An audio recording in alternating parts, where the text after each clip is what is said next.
Okay, i-unbox lang po natin itong ating in-order sa Shopee. Ito ho yung item. I-video na natin kasi para ebidensya, baka mali ang laman nito eh. Kaya maganda yung naka-video. Ayan po siya, flash bulb po ito sa camera. Undoer. Ang kanya pong brand ay Speedlight GN40. Ayan, adjustable LED. Fill light on camera plus. Ayan. Okay, unbox na natin. Ayan na, sarado po siya ha. Ayan, evidence kasi siyempre para sure, para pag ibabalik natin kung mali, may laban tayo. Okay.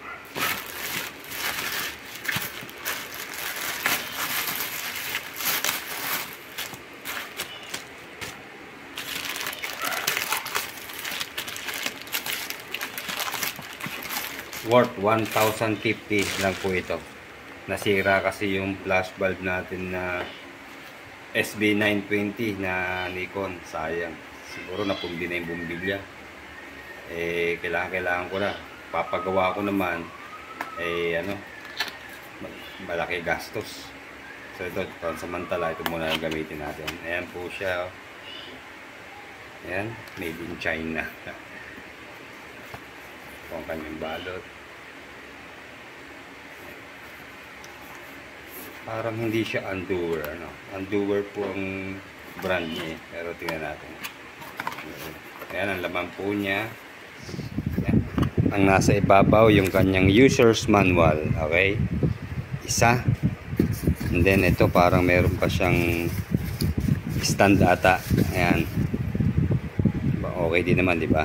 Ayan. And then ayan, meron siyang pouch na kasama. Bukod doon, wala nang laman. Okay?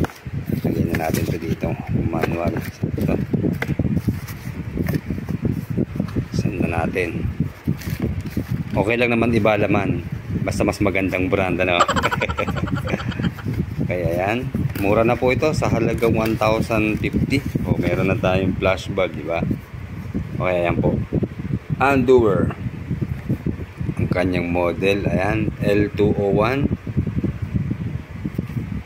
Siguro maganda testingin natin para sigurado. Ito bali 4 na battery po. O 3 lang. So yun ang inaalala ko. Kung 3 lang ito, hindi siya kasing bilis nung 4 ang baterya. Okay lang. At least meron na akong pansamantala na pamalit sa aking flash bulb. Okay, ito po yung flash bulb na ginagamit ko. Ayan pala, Speedlight SB910, hindi 920. Ayan, pundido na siguro ang bumbilya nito dahil nagpa-pilot siya pero ayaw na siyang pumutok. So, gagamitin natin itong diffuser. Lilipat natin sa kabila. Hindi ko lang matanggal. Ano? Okay, testingin na natin at malagyan ng battery. Dalawang klase po ang battery natin na AA. Ito yung rechargeable na envelope. Ito talaga ang subok na. The best sa mga flash bulb. Kaya ito lalagyan natin battery. Then yung isa ko pang ano lang naman, pang palit, EBL. Ayan. AA din na yan, 2,300 mAh. Itong isa, itong envelope, tingnan ko lang kung ano bang ano nito. Kung ilang milliampere to. Ano lang ho ito? 19 milliampere. Pero mas malakas pa rin to. Brand talaga. Pag bibili tayo ng baterya, brand ang titingnan nyo. The best po talaga ang envelope para sa ating mga flash bulb. Okay, testingin na natin. Envelope ang gagamitin natin. Siyempre. 3 lang.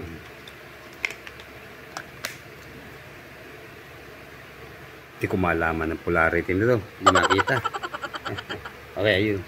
Ang negative yung magkabilang dulo. Sa gitna ang positive. Ayan. Yan ang ayos niya. Then asa lang kanyang open. Yung power sa gitna. Yan, meron siyang LCD na kulay green. Ganda to, makikita natin, mamomonitor natin yung condition ng ating flash bulb. Okay, yan, kita po yung meron siyang battery indicator. Maganda, malalaman natin kung malakas na yung malakas pa o mahina na yung ating mga bateryang nilagay. So dito mukhang mahina na po siya. And then ayan, naka manual mode po siya. And then yung kanya naman pong opening saka aperture, ayan, naka-display dito. Okay, titignan natin kung sukat yung diffuser ng ating Nikon dito sa Endure. Lilinisin lang, marumi. Papalaban lagi sa gera eh. Okay, yun lang, maluwag. Pero siguro pwede naman tong gawa ng paraan, pero hindi ko na gagawin. Dito na lang, meron naman siyang built-in na diffuser ito sa ibabaw. Ayan o, diba? Kasi ito maganda, meron siyang pang-bounce na tawag nga ba rito, limutan ko na. Okay, testingin na natin. Una, tingnan natin sa pilot nya. Okay, tingnan natin kung mabilis siya.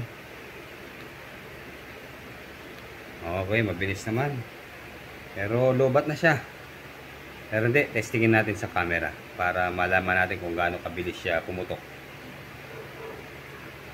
Kasi kaya maganda na rin yung merong bagong flash eh. Yung luma, siyempre may mga ilang taon na rin yung servisyo niya. Ito, testingin natin sa ating camera.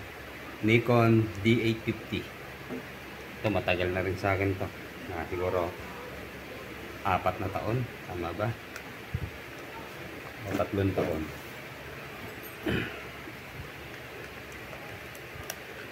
Importante sa akin, mabilis kasi yung action hindi mo na pwedeng ibalik yun eh. Lalo't nasa madilim kang lugar, kailangan mo ng flash. Pag hindi nag-flash yun, wala na, mahirap na habulin kapag malabo.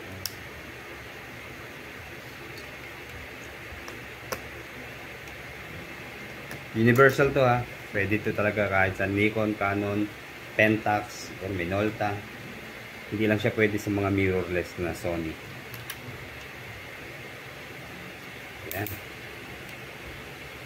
Checking. Yun, pumutok. Yun, mabilis siya. Wow! Ayun, mabilis ang response niya. Okay, magagamit natin to. Bukas, tama-tama sa trabaho. Hindi tayo mahihirapang mag-shot ng shot at sumasabay siya. Mahirap kasi pag yung hindi nag-flash. Ulitin mo lang ulitin. Pero at least ito, okay siya, di ba?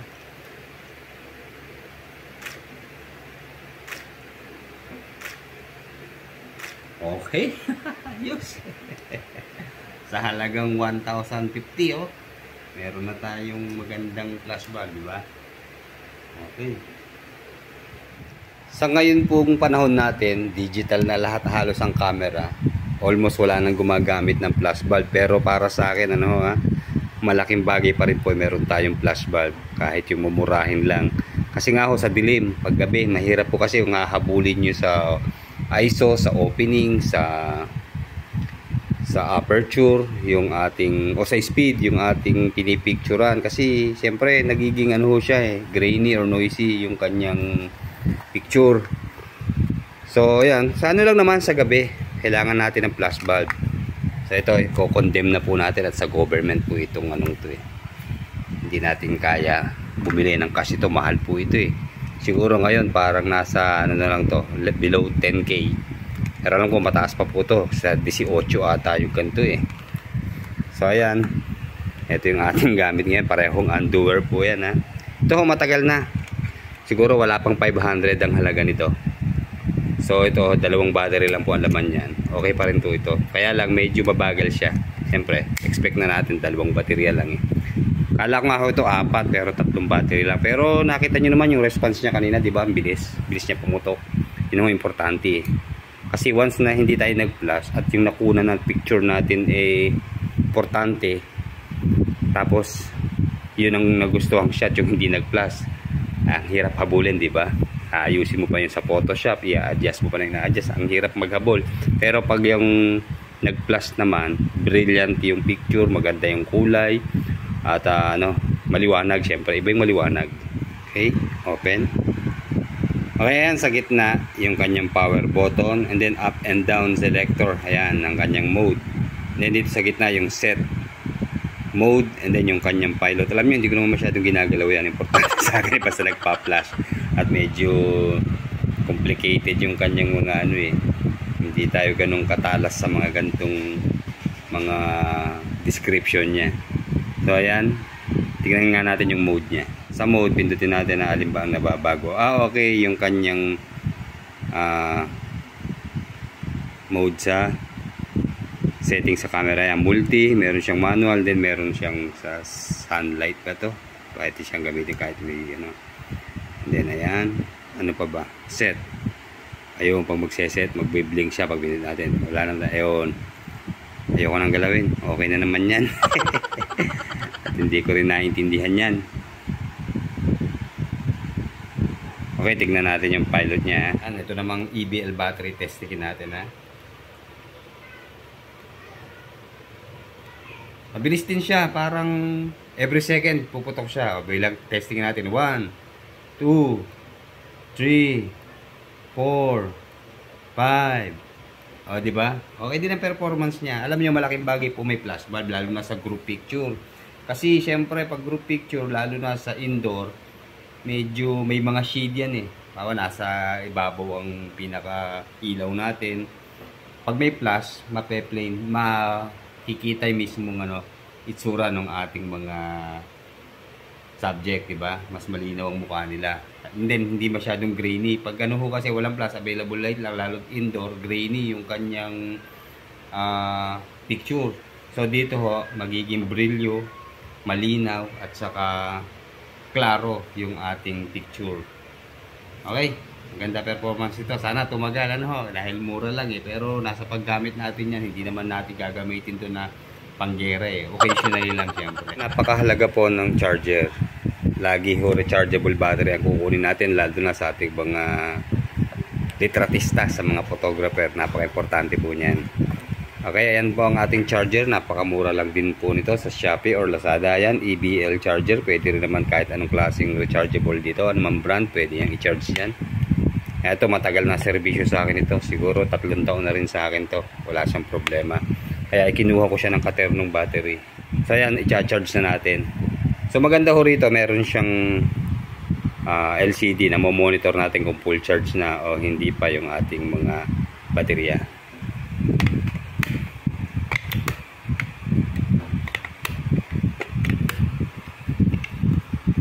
Pwede rin naman po ito sa mga laruan, anumang di baterya, battery operated na gamit. Pag bibili kayo, wag na ho kayong bumili ng mga disposable na baterya. Baka pwedeng masira pa rin po doon yung ating mga gamit. So ito, wala ka nang bibilin. Kahit sabihin mo na medyo mataas ang presyo niya, o isang bilihan na lang, di ba? Ayan, kita nyo. Wala talagang laman na. Pero malakas siya kanina, di ba? Nagre-response pa dun sa ating flash bulb. So ayan, siguro mag-charge po yan ng mga 3 hours. Iwanan ko yan bago ma-full charge. At meron pa naman tayong EBL. Ayan. I-ready na natin yung ating gamit para bukas sabak ulit tayo sa trabaho. Okay, sana nakatulong po sa inyo yung mga interesadong bumili po ng Andover flash bulb. Okay, alam po. Lalagay ko po yung link sa video description ng video na to. Okay, like, comment, subscribe sa ating channel. Salamat po.